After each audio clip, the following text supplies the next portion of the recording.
جس طرح سے اللہ کا دین آیا ہوا ہے، نبی صلی اللہ علیہ وسلم کی حدیث کے اندر جس طرح سے اللہ کا دین آیا ہوا ہے، اسی طرح سے ایک خطیب کی ذمہ داری ہے کہ لوگوں تک پہنچا دے۔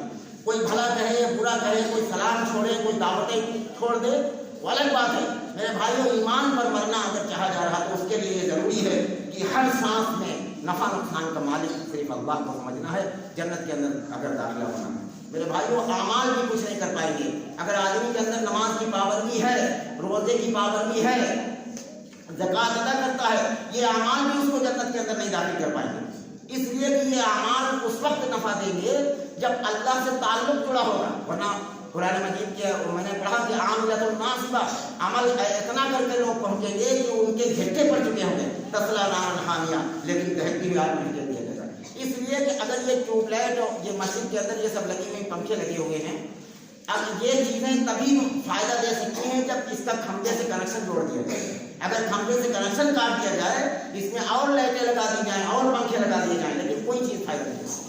اسی طریقے سے آدمی کی روزہ، نماز، زکوٰۃ، اچھے اخلاق، اب یہ تمام اعمال اس وقت نفع دیں گے جب آدمی توحید پر آ جائے، اللہ کے حقوق کو، یا ایھا الذین آمنوا اتقوا اللہ حق تقاتہ، اے ایمان والو اللہ سے ڈرو، اس کے حق کے مطابق اسے ڈرو۔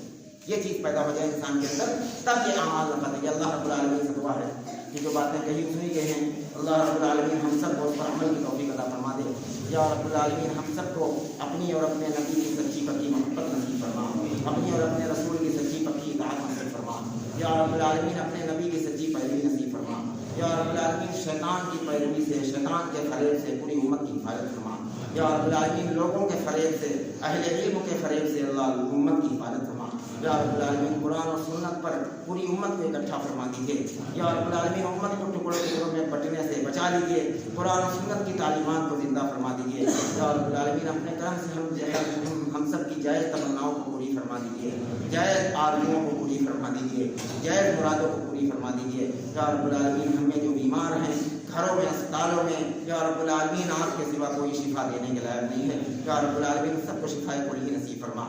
جن کا وقت آ چکا اللہ ایمان پر خاتمہ نصیب فرما، آخری سانس میں کلمہ نصیب فرما، اپنے کرم سے قبول فرما لیے۔ وصلی اللہ وسلم عباد اللہ رحمکم اللہ یأمر بالعدل والإحسان وإيتاء ذي القربى وينهى عن الفحشاء والمنكر والبغي يعظكم لعلكم تذكرون اذكروا الله العلي العظيم يذكركم وادعوه يستجب لكم ولذكر الله تعالى أعلى